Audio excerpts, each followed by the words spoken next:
أعوذ بالله من الشيطان الرجيم. بسم الله الرحمن الرحيم. سبحان الله وبحمده سبحان الله العظيم. اللهم صل على محمد وآل محمد. இன்றைய இந்த தரசிலே தஹ்ரீகே ஜதீதினுடைய அறிமுகத்தை பற்றியும் அது சம்பந்தமாக சில தஹ்ரீகே ஜதீதினுடைய முக்கியத்துவத்தை பற்றியும் சில விஷயங்களை உங்களுடன் பகிர்ந்து கொள்ள நாடுகின்றேன். உங்கள் அனைவருக்கும் தெரியும், இந்த தஹ்ரீகே ஜதீத் திட்டம் சையதுனா ஹஜ்ரத் முஸ்லிம் மவுத் இரண்டாவது கலீஃபத்துல் மஸீஹ் அவர்களால் 1934ஆம் ஆண்டு ஜமாத்தின் முன்னால் அறிமுகப்படுத்தப்பட்ட ஒரு திட்டமாக இருக்கின்றது. இந்த தஹ்ரீகே ஜதீத் திட்டம் உண்மையிலே ஹஜ்ரத் முஸ்லிம் மவுத் ரலியல்லாஹு அன்ஹு அவர்கள் கூறுகின்றார்கள், இது இறைவனால் அறிமுகப்படுத்தப்பட்ட ஒரு திட்டமாக இருக்கின்றது. இதனை அல்லாஹு தாலா ஏற்கனவே தீர்மானித்திருந்தால் சந்தர்ப்பம் வருகின்ற போது அதனை நான் இறைவனுடைய வழிகாட்டலின் அடிப்படையில் முன்வைத்தேன் என்று அன்னார் கூறுகின்றார்கள். இந்த திட்டம் 1934ஆம் ஆண்டு ஜமாத்தின் முன்னால் அறிமுகப்படுத்தப்படுவதற்கான உடனடி காரணம் ஒன்று இருக்கின்றது. அதுதான் அந்த ஆண்டில் மற்றும் அதற்கு முன்னும் சில ஆண்டுகள் தொடர்ச்சியாக நடைபெற்று வந்த ஜமாத்திற்கு எதிரான ஒரு மிகப்பெரிய ஒரு குழப்பமாக இருக்கின்றது.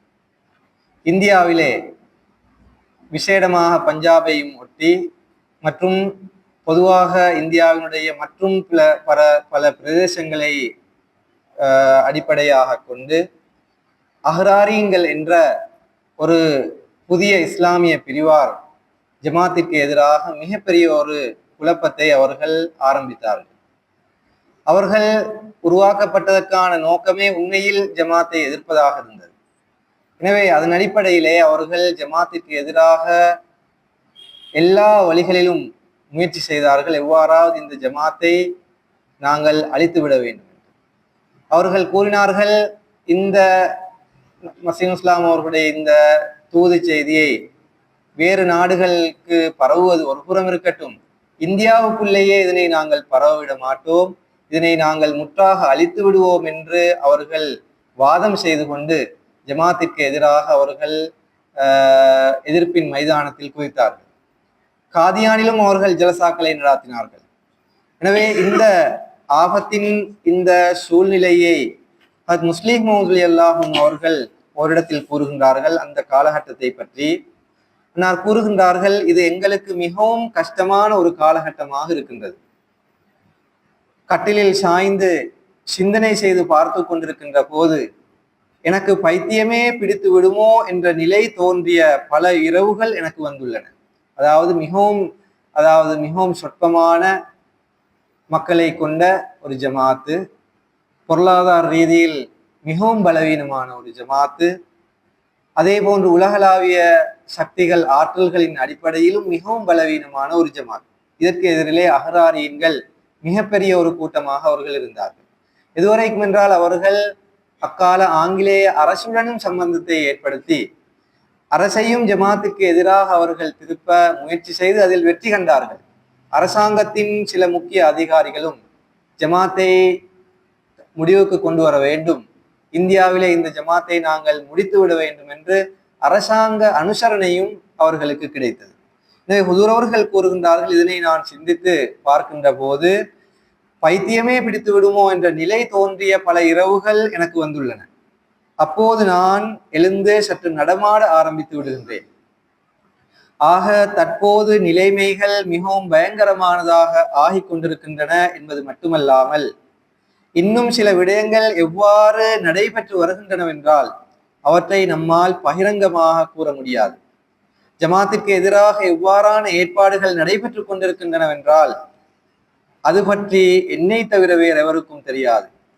எனவே நான் கருதுவது என்னவென்றால், இது நாம் மிக முக்கியமாக தியாகங்களை செய்ய வேண்டிய நேரமாக இருக்கின்றது.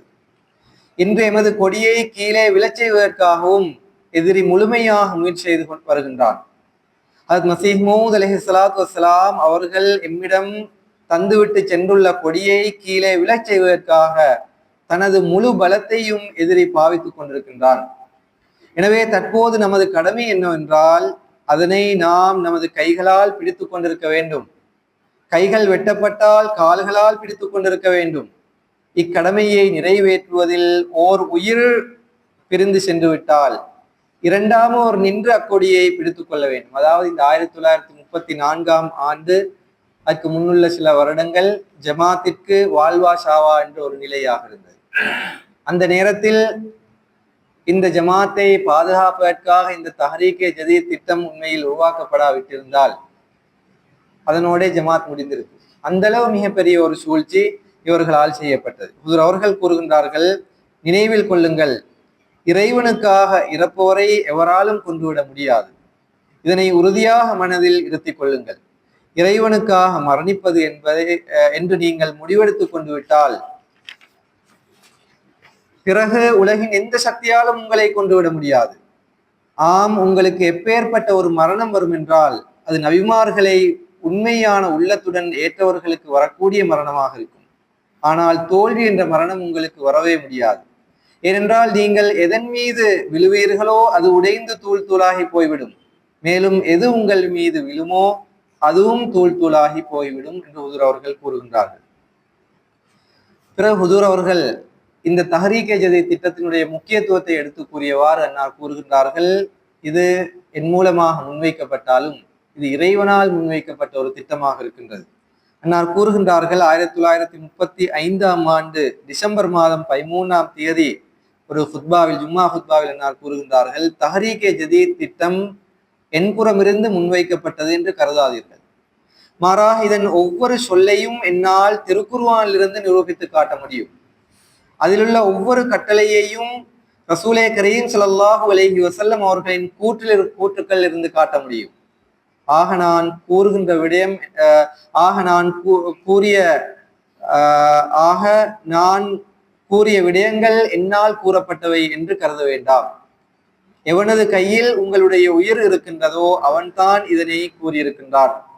நான் இறந்து போய்விட்டாலும் மற்றவர் மூலமாக இதனையே உங்களுக்கு இறைவன் தெரிவிப்பான். மேலும் அவர் மரணித்ததன் பிறகு இன்னொருவர் மூலமாக அதனை கூற வைப்பான். எதுவரை நீங்கள் அதை கடைபிடிக்க மாட்டீர்களோ அதுவரை அவன் உங்களை விட்டுவிட மாட்டான் என்று ஹுஸூர் அவர்கள் கூறுகின்றார். அவன் தஹ்ரீகே ஜதீத் திட்டம் என்பது இது உண்மையில் தியாகம் செய்வதற்கான ஒரு திட்டமாக இருக்கின்றது. ஹுஸூர் அவர்கள் இந்த திட்டத்தை உருவாக்கி முதலாவதாக 19 விண்ணப்பங்களை ஜமாத்தின் முன்னிலையில் வைத்தார்கள். அதாவது இந்த 19 விஷயங்களின்படியும் நீங்கள் செயல்பட வேண்டும் என்று ஹுஸூர் அவர்கள் கூறினார்கள்.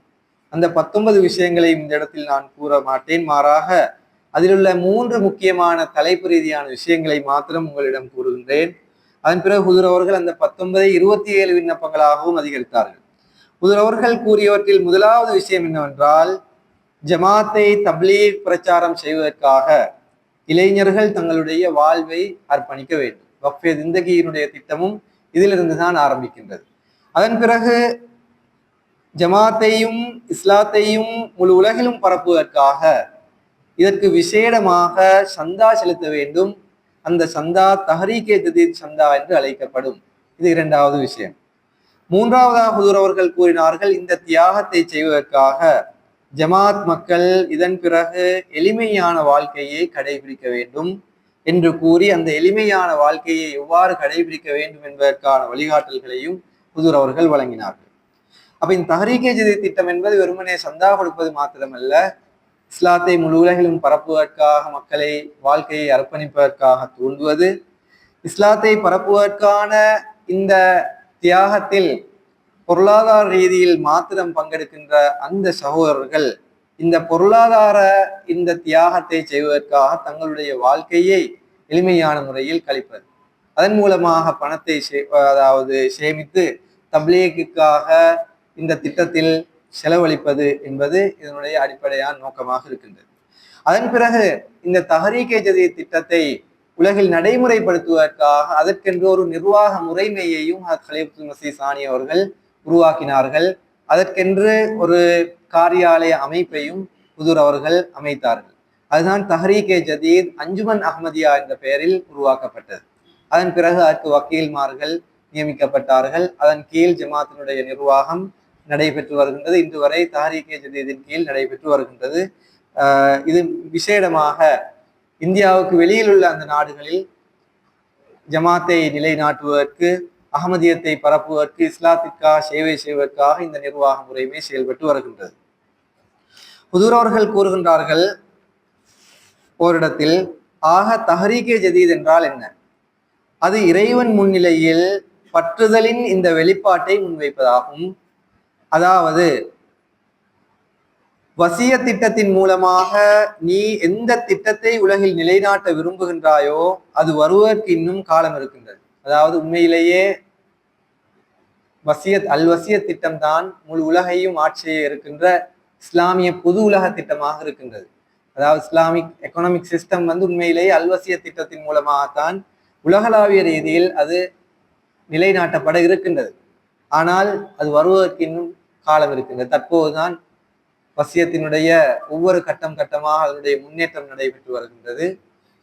அப்ப இந்த அல்வசிய திட்டத்தின் மூலமாக பொருளாதாரம் மிகப்பெரிய அளவிலே முன்னேறுவதற்கு இன்னும் காலம் இருக்கின்றது. ஹுதூர் அவர்கள் கூறுகின்றார்கள் அதற்காக இன்னும் காலம் இருக்கின்றது. எனவே நாம் அந்த திட்டத்தின் ஒரு சிறிய வரைபடத்தை தற்போது தஹ்ரீகே ஜதீத் திட்டத்தினூடாக உங்கள் முன்னால் வைக்கின்றோம். அதாவது அந்த அல்வசிய திட்டத்தினுடைய ஒரு மைக்ரோ சிஸ்டம் ஒன்றுதான் இந்த தஹ்ரீகே ஜதீத் திட்டமாக இருக்கின்றது. ஆக தஹ்ரீகே ஜதீத் திட்டம் வசிய திட்டத்திற்கு பிறகு வந்திருந்தாலும், அதாவது அல்வசிய திட்டத்தை மசீஹ் இஸ்லாம் அவர்கள் 1905 ஆரம்பித்தார்கள். தஹ்ரீகே ஜதீத் திட்டம் 1934 ஆரம்பமாகின்றது. அப்ப அல்வசிய திட்டத்திற்கு பிறகு இந்த தஹ்ரீகே ஜதீத் திட்டம் வந்திருந்தாலும் வசிய திட்டத்திற்கு இது முன்னோடியாக அமைந்திருக்கின்றது. இவ்வாறு இத்திட்டம் அவனது மசீஹின் வருகைக்கு ஏலியா நபியுடைய வருகையின் உதாரணத்தை போன்றதாக இருக்கின்றது. அதாவது ஹுதூர் அவர்கள் இது பைபிளில் இருந்து இந்த விஷயத்தை கூறுகின்றார்கள். ஈசா அலை இஸ்லாம் அவர்கள் வருவதற்கு முன்பாக எலியா தீர்க்கதரிசி வருவார் என்று பைபிளில் எழுதப்பட்டிருக்கின்றது. அவர் வானத்துக்கு போனதாகவும் அவரே இறங்கி வருவார் என்றும் பைபிளில் தெளிவாக எழுதப்பட்டிருந்தது. எலியா தீர்க்கதரிசி என்பது இலியாஸ் அலை இஸ்லாம் அவர்களை குறிக்கின்றது. அப்ப யூதர்கள் நம்பியிருந்தார்கள், இவர்தான் வானத்துக்கு போயிருக்கின்றார், பைபிள் எழுதப்பட்டிருக்கின்றது, இவரே திரும்பி வருவார். வந்ததன் பிறகு அவர் ஈசா மசீஹ் வருவதற்கான அந்த சூழ்நிலைகளை எல்லாம் உலகில் அமைத்ததன் பிறகுதான் ஈசா மசீஹ் வருவார் என்று யூதர்கள் நம்பியிருந்தார். அப்ப ஆனால் ஈசா அலை இஸ்லாம் அவர்கள் வந்து விட்டார்கள். யூதர்கள் நிராகரித்தார்கள். காரணம் என்னவென்றால் எலியா தீர்க்கதரிசி அவர்கள் வரவில்லை. வானத்துக்கு போனதாக நம்பியிருந்தார்கள், வானத்துக்கு போகவும் இல்லை, அவர் வரவும் இல்லை. எனவே முஸ்லிம் அவர்கள் கூறுகின்றார்கள், இது உண்மையில் அந்த உதாரணத்துக்கு ஒப்பானதாக இருக்கின்றது. மசீஹ் வருவதற்கு முன்பாக எலியா தீர்க்கதரிசி வருவார் என்று கூறப்பட்டிருந்தது. அது வேறொரு பெயரில் நிறைவேறியது. ஈசா அலை இஸ்லாம் அவர்களுடைய காலத்திலேயே யஹ்யா அலை இஸ்லாம் அவர்கள் இருந்தார்கள். அவர்தான் அந்த எலியா தீர்க்கதரிசி என்று ஈசா அலை இஸ்லாம் அவர்கள் தீர்ப்பு கொடுத்தார்கள்.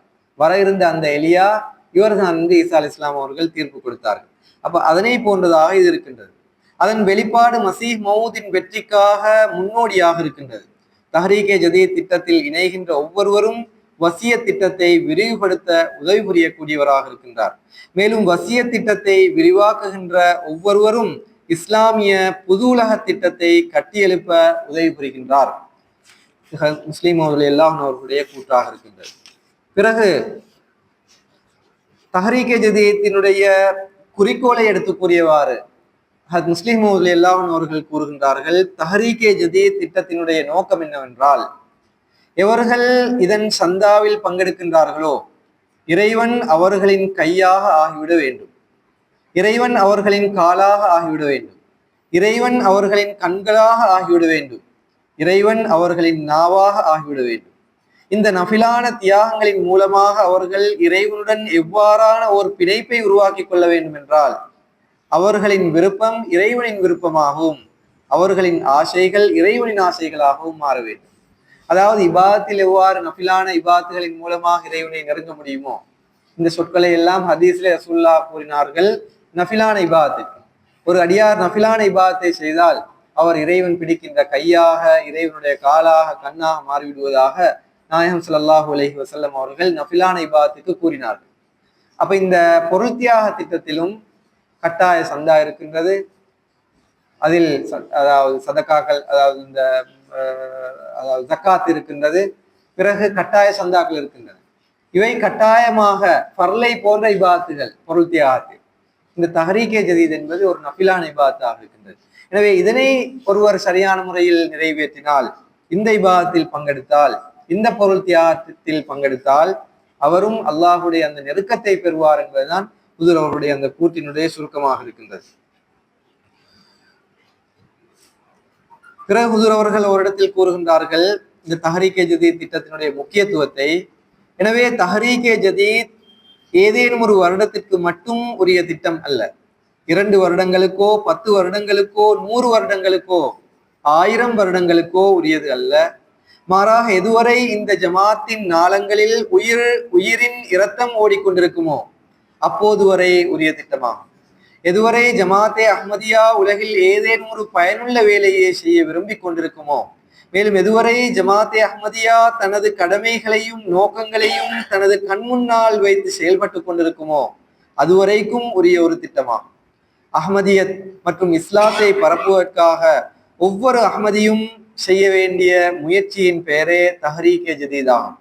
மேலும் இஸ்லாமிய பண்பாட்டையும் அடிப்படைகளையும் உலகில் நிலைநாட்டுவதற்காக நமது ஜமாத்தின் மீது ஒப்படைக்கப்பட்டிருக்கின்ற அந்த பொறுப்பின் பெயரே தஹ்ரீகே ஜதீத் ஆகும். இதிலுள்ள பணத்தியாகத்திற்கான பகுதி வெறும் ஒரு வெளிப்படையான ஒரு அடையாளம் மட்டுமே ஆகும். ஏனென்றால் இக்காலகட்டத்தில் கொஞ்ச நெஞ்சம் பணம் செலவழிக்காமல் எந்த ஒரு வேலையும் நடைபெற முடியாது. இல்லாவிட்டால் அவர்கள் கூறுகின்றார்கள், ஒவ்வொரு அஹ்மதியும் தன்னுடையதும் மற்றவர்களுடையதும் சீர்திருத்தத்திற்காக தொடர்ந்து செய்து கொண்டிருக்க வேண்டிய அந்த செயல் ரீதியான முயற்சியின் பெயரே தஹ்ரீகே ஜதீத் ஆகும். எந்த அஹ்மதி தஹ்ரீகே ஜதீதின் நோக்கங்கள் குறித்து தெரியாமல் இருக்கின்றாரோ உண்மையில் அவர் சுயமே தனது மரணித்த நிலைக்கு சாட்சியை வழங்குகின்றார். அல்லது தனது வாழ்வுக்காக எந்தவித முயற்சியையும் செய்ய அவர் விருப்பமில்லை என்று செயலால் கூறுகின்றார். உண்மையில் இறை இயக்கங்களுக்கு மனிதர்களின் தேவை இல்லை, மாறாக மனிதர்களுக்கு தான் இறை இயக்கங்களுடைய தேவை இருக்கின்றது என்று அவர்கள் சொல்றாங்க. அப்ப தஹ்ரீகே ஜதீத் திட்டம் என்பது ஒவ்வொரு அஹ்மதியுடையதும் கடமை. இஸ்லாத்தை உலகில் பரப்புகின்ற இந்த தப்லீக் செய்கின்ற இந்த எல்லா பொறுப்புகளும் ஒவ்வொரு அஹ்மதியின் மீதும் சுமத்தப்பட்டிருக்கின்றது. அப்ப அதற்காக செய்யக்கூடிய ஒரு வெளிப்படையான ஒரு தியாகம் தான் இந்த பணத்தை, சந்தாவை தஹ்ரீகே ஜதீத்தில் கொடுப்பதாக இருக்கின்றது. அதன் மூலமாக நாமும் இந்த சேவை செய்வதில், இஸ்லாத்தை பரப்புகின்ற அந்த செயலில் நாங்களும் பங்கெடுக்கின்றோம். எனவே 1934ஆம் ஆண்டு ஹுசூர் அவர்கள் ஆரம்பித்த இந்த திட்டம் அதன் பிறகு முழு உலகிலும் பரவியது. ஹுசூர் அவர்கள் இந்த திட்டத்தை ஆரம்பிக்கின்ற போது இந்தியாவுக்கு வெளியில் ஒரு சில நாடுகளில் தான் ஜமாத் இருந்தது. ஆனால் ஹுசூர் அவர்கள் இந்த திட்டத்தை ஆரம்பித்ததன் பிறகு உலகில் எங்கெல்லாம் ஜமாத் பரவியதோ அந்த எல்லா ஜமாத்தினுடைய உருவாக்குதலுக்கும் அடிப்படையான முக்கிய காரணியாக இந்த தஹ்ரீகே ஜதீத் திட்டம் தான் அமைந்தது. இந்த திட்டத்தின் மூலமாகத்தான் ஜமாத்திற்கு இந்தியாவுக்கு வெளியில் முபல்லிக்மார்கள் அனுப்பப்பட்டார்கள், மிஷன் ஹவுஸ்கள் அமைக்கப்பட்டன, ஜமாத்துகள் உருவாக்கப்பட்டன. எனவே அஹ்ராரியன்கள் இந்தியாவில் உள்ள அந்த ஜமாத்தை அழித்தொழிப்பதற்காக அவர்கள் முயற்சி செய்தார்கள். இறுதியில் ஜமாத் முழு உலகிலும் பரவிவிட்டது. எனவே தற்போது இந்த அஹ்ராரியன்களுடைய இந்த ஜமாத்தே இல்லை. ஹலிஃபத் மஸீஹ் சானி அவருடைய காலத்திலேயே அந்த ஜமாத்தினுடைய முடிவு அது உலகுக்கு தெளிவான முறையிலே வெளிப்பட தொடங்கியது. அவர்கள் மெதுமெதுவாக இல்லாமல் போய் அவர்களுக்கு மத்தியில் பல பிரச்சனைகள், குழப்பங்கள் தோன்றி அவர்கள் முற்றிலுமாக இல்லாமல் போய்விட்டார்கள். ஆனால் இந்த எதிர்ப்பு இதன் மூலமாக இந்த ஜமாத் ஆரம்பத்தில் இருந்ததை விட மிகவும் வேகமான முறையிலே உலகில் வியாபிக்க ஆரம்பித்தது. தற்போது நான் உங்களுடைய ஹுசூர் அவர்கள் ஒவ்வொரு வருடமும் தஹ்ரீகே ஜதீத் அதனுடைய புதிய வருடத்தை முன்வைத்து பழைய ஆண்டில் நடைபெற்ற, முன்னைய வருடத்தில் நடைபெற்ற பொருள் தியாகத்தினுடைய சம்பவங்களை ஹுசூர் அவர்கள் எடுத்து கூறுகின்றார்கள். அதிலிருந்து ஒரு சில சம்பவங்களை உங்கள் முன்னிலையில் நான் வைக்க நாடுகின்றேன். ஹுசூர் அவர்கள் ஒரு ஜும்மா குத்பாவில் கூறுகின்றார்கள், அல்லாஹு தாலா இந்த தஹ்ரீகே ஜதீத் திட்டத்தில் சந்தா கொடுப்பவர்களுக்கு எவ்வாறு அருள் பாலிக்கின்றான் என்பதற்கு ஒரு உதாரணத்தை முன்வைத்தவாறு ஹுசூர் அவர்கள் கூறுகின்றார்கள், மக்கள் தங்களுடைய தியாகங்களை பற்றி எனக்கு கடிதங்களை எழுதுகின்றார்கள். கினி கொனாக்கரி ஓர் உதாரணம் இருக்கின்றது. முபல்லிக் இன்சார்ஜ் சாஹிப் அவர்கள் எழுதுகின்றார்கள், ஜமாத் மக்களுக்கு என்னுடைய ஹுசூர் அவர்களுடைய குத்பாவிலிருந்து சில ஈமானை வலுவூட்டும் சம்பவங்கள் படித்து காட்டி இவ்வாறான முன்மாதிரிகளை நீங்களும் வெளிப்படுத்த வேண்டும் என்று அவர்களிடம் கூறிய போது மைமூனா சாஹிபா என்ற பெண் போன் செய்து கூறினார், என்னுடைய வீட்டு செலவுகளுக்கு பணம் இருக்கவில்லை, கணவர் வேலை விடயமாக நகரத்தை விட்டு வெளியில் சென்றிருந்தார், ஜும்மாவுக்கு பிறகு என்னுடைய தந்தை 1,00,000 கினி பிராங்கை அன்பளிப்பாக வழங்கியிருந்தார். அப்போது நான் இதனை கொண்டு வீட்டு செலவுகளை நிறைவேற்றுவதா அல்லது சந்தா கொடுப்பதா என்ற குழப்பத்தில் இருந்தேன். இவ்வாறான நிலைமை ஒவ்வொருவருடைய வாழ்க்கையிலும் வருகின்றது. அதாவது அன்றைக்கு சாப்பாடு சாப்பிடுறதுக்கு என்ன, இதற்குரிய வழி என்ன என்ற அந்த கேள்விக்குறியான அந்த நிலைமை வாழ்க்கையில வரும். அப்பேற்பட்ட நிலையில் இந்த பெண்மணிக்கு அவருடைய நிலைமையும் இதுவாக இருந்தது.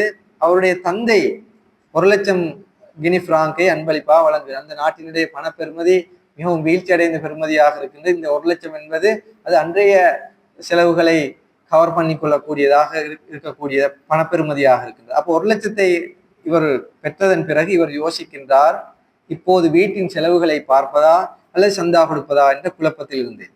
பின்னர் நான் துவா செய்துவிட்டு பாதி பணத்தை, அதாவது 50,000 பிராங்கை சந்தா தஹ்ரீகே ஜதீதில் செலுத்திவிட்டேன். இந்த சம்பவம் நடைபெற்று 24 மணி நேரம் செல்வதற்குள் அதிசயமான முறையில் அல்லாஹு தாலா எனக்கு 3,00,000 பிராங்க் தொகையை வழங்கினார். நான் அந்த வழிமுறையில் இந்த தொகை கிடைக்கும் என்று சிறிதும் எதிர்பார்த்திருக்கவில்லை. எனக்கு சரியான தீர்மானம் எடுக்கும் நட்பாக்கியத்தை வழங்கிய அல்லாஹுக்கு நான் நன்றி செலுத்துகின்றேன். என்னுடைய ஈமான் அதிகரித்தது என்று அவர் கூறுகின்றார். இந்த தஹ்ரீகே ஜதீத் உண்மையிலேயே இது மூஜிதாவை காட்டக்கூடிய ஒரு பொருள் தியாக திட்டமாக இருக்கின்றது. இதில் தியாகம் செய்கின்ற அந்த பெருமதி அல்ல முக்கியம், மாறாக அந்த தியாகத்தினுடைய முக்கியம். தன்னுடைய தேவை எவ்வளவு உக்கிரமாக இருக்கின்றது, அந்த நிலையில் தற்போது அல்லாஹுடைய வழியில் செலுத்துவதா இல்லையா என்ற அந்த திண்டாட்டமான அந்த நேரத்தில் ஷைத்தானுடைய ஊசலாட்டம் மிகவும் தீவிரமான முறையில் நடைபெற்று கொண்டிருக்கின்ற அந்த நேரத்தில் அல்லாஹுடைய வழியில் கொடுக்கின்ற போது இது மூஜிதாவை காட்டக்கூடிய ஒன்றாக இருக்கின்றது. பிறகு ஹுசூர் அவர்கள் கூறிய இன்னொரு சம்பவம் இருக்கின்றது. கனடாவின் ஒரு மஜ்லிஸின் சதர் சாஹிப் கூறுகின்றார், தஹ்ரீகே ஜதீத் செயலாளர் பட்ஜெட்டை முழுமை செய்யுமாறு கோரிக்கை விடுத்தார். அப்போது சந்தா செலுத்தி இருக்காதவர்களுடைய தொகையை கணக்கிட்டு பார்த்தபோது ஒரு சிறிய தொகை மீதி இருந்தது. அதாவது $325 செலுத்தப்பட வேண்டி இருந்தது. நான் என் தரப்பிலிருந்து அதனை செலுத்தி விடுவேன் என்று எண்ணி என்னுடைய வங்கி கணக்கை பார்த்தபோது அது முற்றாக காலியாக இருந்தது. மாறாக $3 மேலதிகமாக நான் செலவு செய்திருந்தேன். அடுத்த நாள் நான் கணக்கை பார்த்தபோது எனக்கு வியப்பாக இருந்தது. என்னுடைய வங்கி கணக்கில் $3000 விட சற்று அதிக தொகை காணப்பட்டது. ஒரு தொகை பணம் நீண்ட காலமாக எனக்கு கிடைக்க வேண்டியிருந்தது. ஆனால் அது கிடைப்பதற்கான எதிர்பார்ப்பு இருக்கவில்லை. இறைவனின் அருளால் மீதம் இருக்கும் தொகையை செலுத்துவதாக நான் எண்ணிய போது அல்லாஹு தாலா அதனை செலுத்துவதற்கான ஏற்பாட்டை எனக்கு செய்துவிட்டான். பல காலமாக நிலுவையில் இருந்த ஒரு தொகை எனக்கு உடனடியாக கிடைத்து விட்டது. பிறகு அவர்கள் தென்னாப்பிரிக்காவில் நடைபெற்ற ஒரு சம்பவத்தை கூறுகின்றார்கள். அந்த நாட்டின் சாஹிப் என்ற நண்பர் கூறுகின்றார், நான் தஹ்ரீகே ஜதீத் சந்தா செலுத்தினேன். என்னுடைய வங்கி கணக்கில் இருந்த தொகையின் பாதியை அதில் செலுத்தினேன். அது பெரிய தொகையாக இருக்கவில்லை. ஆனால் அவருடைய நோக்கம் இது தஹ்ரீகே ஜதீத் செலுத்துவதற்கான இறுதி மாதமாகும். தற்போது சந்தா கொடுக்காவிட்டால் திரும்ப கொடுப்பதற்கான சந்தர்ப்பம் கிடைக்குமோ என்னவோ என்பதாக இருந்தது. அவர் கூறுகின்றார், நான் அந்த தொகையை செலுத்திவிட்டேன். அந்த நாள் என்னுடைய தந்தை என்னை சந்திக்க வந்திருந்தார். அவர் எனக்கு ஒரு தொகை பணம் அனுப்பியிருப்பதாகவும் அதன் மூலம் என்னுடைய செலவுகளை நிறைவேற்றி கொள்ளுமாறும் கூறினார். அவர் கூறுகின்றார், என்னுடைய தந்தை எனக்கு வழங்கிய தொகை நான் தஹ்ரீகே ஜதீதாக செலுத்திய தொகையை விட 20 மடங்கு பெரிய தொகையாகும். எனவே அவர் தந்தையிடம் இருந்து கிடைத்த தொகையிலும் சந்தா செலுத்தி விட்டார். தன்னுடைய வருமானம் அதிகரித்து விட்டதாகவும் தான் எதிர்பாராத இடத்திலிருந்து பணம் கிடைத்து விட்டதாகவும் கூறினார். அதே நாள் மாலையில் அவர் வேலை செய்யும் இடத்திலிருந்து பெரிய அதிகாரியின் போன் வந்தது. நீங்கள் விரும்பினால் நாங்கள் உங்களுக்கு துபாயில் ஒரு வேலை வாய்ப்பை வழங்க இருக்கின்றோம் என்றார். அவர் அதற்கு இணங்கிவிட்டார். இவ்வாறாக வெளிநாட்டில் நல்ல ஒரு வேலை வாய்ப்பும் அவருக்கு கிடைத்து விட்டது. அவர் கூறுகின்றார், இந்த 2 சம்பவங்களும் எதேச்சையானது அல்ல, மாறாக சந்தா கொடுத்ததால் அல்லது தியாகம் செய்ததால் அல்லாஹு தாலாவின் அருள் கிடைத்தது என்பதில் எனக்கு உறுதியாக நம்பிக்கை இருந்தது. அப்ப இது மாதிரியான இந்த மூஜிதா நடைபெறுவதற்கு இதற்கும் வழிவகைகள் தேவை. வானத்திலிருந்து கூரை உடைச்சுக்கொண்டு சல்லி புள்ளாது, நாங்கள் ரோட்ல போல சல்லி பறக்கிறது, அந்த நிலைமை வராது. இதற்கும் ஏதாவது எங்களுக்கு பணம் கிடைப்பதற்கு, அல்லாஹ் அருள் பாலிப்பதற்கு ஏதாவது ஒரு வழிவகை தேவை. ஆனால் ஈமான் இருக்க வேண்டும். ஈமான் இருந்தால்தான் இதை மூஜிதா என்று எங்களால் அறிந்து கொள்ள முடியும்.